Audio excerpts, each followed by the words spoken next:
Hello, everybody. Welcome back to Comic Issues Daily, presented by I Have Comic Issues, and I am your host, Bryant, your go-to spot for more news than the Bugle or the Planet. And every morning we break down the biggest comic book stories so you don't miss a beat. And today's show is brought to you by Ron's Comic Closet, where you can save 20% off your first purchase if you use code IHAVEISSUES at checkout. Just head to ronscomic.com to grab the latest keys, variants, and back issues while the sales last. They also have new releases. And then, as everybody should be well aware, we are supporting Brandon from Mon Comics. His family lost their house in a house fire 2 Sundays ago. There is a GoFundMe set up for it, Brandon and his family. Here's the link to that right now. So please check that out, and please support if you haven't already. That'd be greatly appreciated to Brandon and everybody in the comic book community. All right, now let's get into why you're here, and that is for the stories of yesterday. And here we go. Today's first story: DC has relaunched Batman #1. DC's relaunch of Batman #1. Hold on.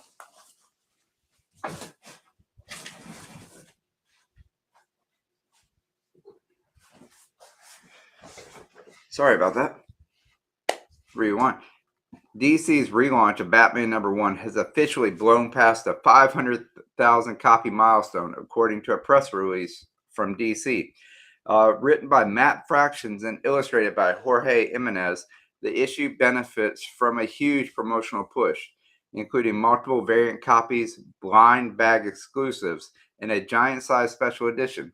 As ICV2 also confirmed, the first issue has already sold out at the distributor level, with the second printing set for October 15th, featuring new cover art. Beyond numbers, Fraction and Jimenez used the relaunch to make bold stylistic choices. Batman's suit now leans into a blue and gray color scheme. The Batmobile sports a streamlined redesign, and Gotham itself is framed as a more mythic and heroic. The relaunch feels more like a definitive fresh start than a soft reboot, and the creative team is already being praised for energizing the franchise. Fraction's sharp dialogue and Jimenez's dynamic panel work are proving to be a winning combination. This sale achievement lands right before Batman Day 2025, which is September 20th, or tomorrow, Saturday, ensuring that the spotlight is firmly on Gotham's protector. In a market where even top titles struggle to crack six figures, 500,000 copies is historic. This makes Batman #1 not only a collector's item, but a cultural talking point for the industry. The milestone also demonstrates that readers will turn out for big creative shakeups and strong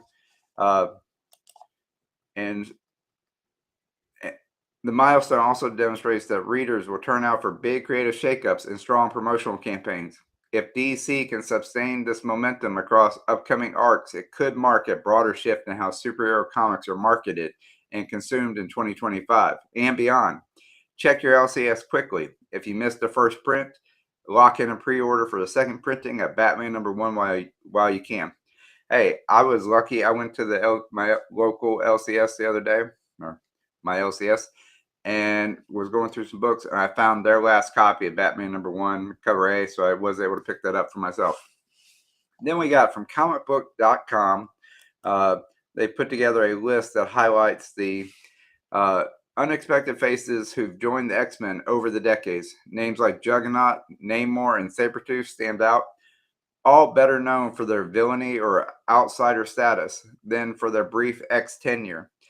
Characters such as Thunderbird, Cannonball, and Zorn are also spotlighted, reflecting just how fluid team rosters have been across the years. The most surprising entry for casual fans is Spider-Man. While not a core member, Peter Parker has been pulled into various X-Men storylines and alternative rosters, enough to qualify for member status depending on the era. These appearances reframe Spider-Man's place in Marvel history and show just how far-reaching the mutant metaphor can be. What's interesting is how many of these characters carried identities outside the team that overshadowed their X-Men ties. Namor's Atlantean duties, Sabretooth's criminal history, or Spider-Man's city-saving adventures often eclipse their time as X-Men. That makes this list a great reminder of how flexible the X-Men brand has always been. Lists like this are always useful for pointing newer fans towards back issues worth exploring. Many of these arcs are hidden gems buried in crossover events or short lived runs, often offering a chance to revisit eras of experimentation in Marvel storytelling. Pick your favorite from this list and revisit their X-Men arcs. It's a great way to rediscover chapters of mutant history. And then AIPT's David Brooks exclusively revealed Touched by a Demon, an upcoming Dark Horse Comics miniseries by Eric Burnham and artist Stellata.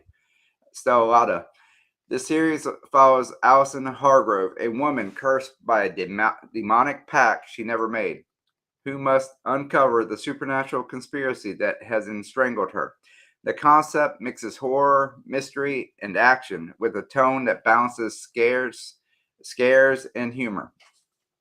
Burnham, best known for his comedic timing in Ghostbuster comics, is stretching into darker material here. The preview page highlights his ability to balance creepy set pieces with witty dialogue, creating a unique horror comedy blend. Readers can expect strong pacing and character-driven twists that push Allison deeper into demonic conspiracy. Stellati's artwork elevates the project with gothic atmosphere and striking character design. Heavy shadows, expressive demons, and candlelit interiors bring the supernatural to life in a way that feels both cinematic and unsettling. Her style complements Burnham's script perfectly, promising readers a visual-rich horror experience. Dark Horse is marketing this as a 4-issue miniseries, but hinting at potential expansion if reception is strong. Given the popularity of horror comics, Touched by a Demon could find a sizable audience, especially among readers of Hellboy or Something is Killing the Children. If you're a horror comic fan, tell your shop to pre-order Touched by a Demon so you don't miss this debut run. And then AIPT David Brooks also revealed Tomb Raider Sacred Artifacts #1, which reunites Dark Horse Comics and Crystal Dynamics for a new Lara Croft adventure. Written by Gail Simone with art by David Baladin, the series will serve as a narrative bridge between earlier games and the next phase of the Tomb Raider franchise. Simone previously wrote Lara Croft comics in 2010, and her return is being celebrated by fans who consider her work definitive. Pairing Simone and Belladon, energetic and detailed artwork signals Dark Horse's intent to treat this as a prestige relaunch, aligning with the video game brand's future plans. Preview pages showcase Lara navigating temples filled with traps and hunting for ancient relics. Belladon's action sequences are fluid and engaging, bringing cinematic energy to the page. Simone's script emphasizes Lara's resilience and intelligence, grounding the character while also expanding her mythology. The series is scheduled for release in March 2026, time to build momentum for Crystal Dynamics' upcoming game by linking the comic narrative to the next phase of the franchise. Dark Horse and Crystal Dynamics are ensuring cross-media synergy that keeps Lara Croft in the cultural conversation. Pre-order Tomb Raider Sacred Artifacts #1 if you're ready for Lara Croft's next big comic adventure. And then Marvel Icon, or AIPT, David Brooks profiled a new art exhibit celebrating Frank Chow, who's best known for his Marvel work on Shayna the She-Devil and countless covers. The New York show opens this month and highlights Cho's evolution from Main Street comic illustrator to fine artist. It includes original pages, sketches, and figure studies. Cho's reputation has always been a mix of admiration and controversy, particularly around his depiction of women. This exhibit attempts to conceptualize his work in a broader artistic tradition, showing how his understanding of anatomy and movement transcends comic book boundaries. The curation emphasizes both the superhero legacy and his fine art aspirations. Visitors will see pages from Marvel Comics displayed alongside large-scale figure drawings, illustrating the range and versatility of his draftsmanship. It's a reminder that comic art can and should be appreciated as high art.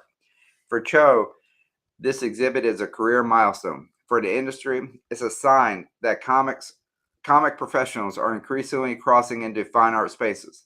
It validates the artistry of comics and positions Cho as a more than a gender illustrator or genre illustrator, instead as an artist worthy of gallery recognition. If you're in New York, and add the Frank Cho exhibit to your must-see list and experiences art up close. And then comicbook.com's Aaron Perrine ranks Marvel's most powerful cosmic teams, examining groups like Guardians of the Galaxy, the Starjammers, and the Shi'ar Imperial Guard. The article weighs their raw power and storytelling influence with a special focus on fan favorite squads. At the top of the list are the Annihilators, featuring heavy hitters like Silver Surfer, Beta Ray Bill, and Gladiator. Their sheer combined power outclasses many other teams. However, the Guardians remain the most beloved thanks to their quirky, dynamic, and MCU exposure. The Ultimates, with members such as Captain Marvel, Blue Marvel, and American Chavez, also receive high placement for tackling reality-level threats. The Nova Corps and Starjammers are noted for their narrative importance, even if not always portrayed as unstoppable forces. Lists like this fuel debate among fans and also highlight Marvel's deep cosmic bench. These teams are often underutilized, and features like this encourage readers to revisit cosmic sagas like Annihilation and the Ultimates run. Jump into the comments. Which cosmic Marvel team do you think deserves the top spot? And then we got from comicbook.com, Nicole Drum reports that Nightwing Prime reveals DC's own characters acknowledge Superman as their most frightening hero. Nightwing explains that while Superman is trusted, his power is so absolute that if he lost control, no one could stop him. Well, maybe Batman with a little pre-planning and stuff like that, if he's prepared. This admission formalizes a long-running fan concern. Superman's potential tyranny. Stories like Injustice and Kingdom Come have explored this what if, but having the idea voiced directly in canon adds new weight to the debate.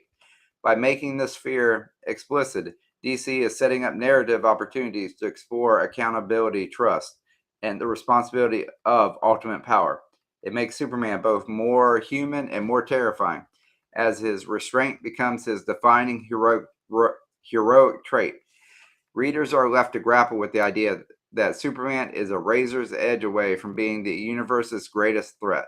It's a bold storytelling move that deepens DC mythology and challenges how fans view their most iconic hero. Pick up Nightwing Prime to see why even DC heroes admit Superman might be their biggest fear. And then comicbook.com's Timothy Adams explores a dramatic shift in Joker's portrayal. Once defined by chaos and unpredictability, the Clown Prince of Crime has been written in recent arcs as more subdued, even methodically undermining his core identity. The problem, Adams argues, is that Joker's appeal rests on his anarchic energy. Without it, he risks becoming another generic villain rather than Batman's ultimate foil. Fans and characters alike are beginning to question if this new Joker even qualifies as the same character.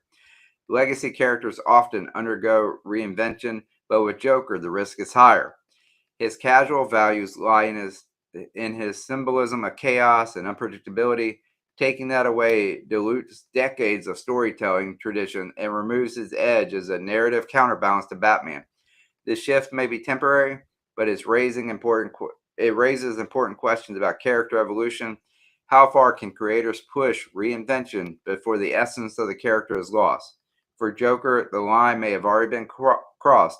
What do you think? Should Joker evolve into something new or stay the chaotic wild card fans love?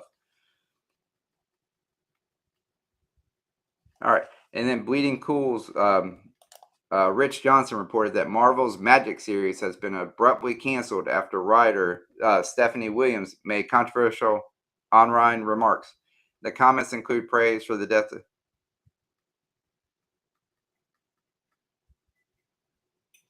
I think this one's purely a rumor. The Marvel has not issued. It sounds like it's a.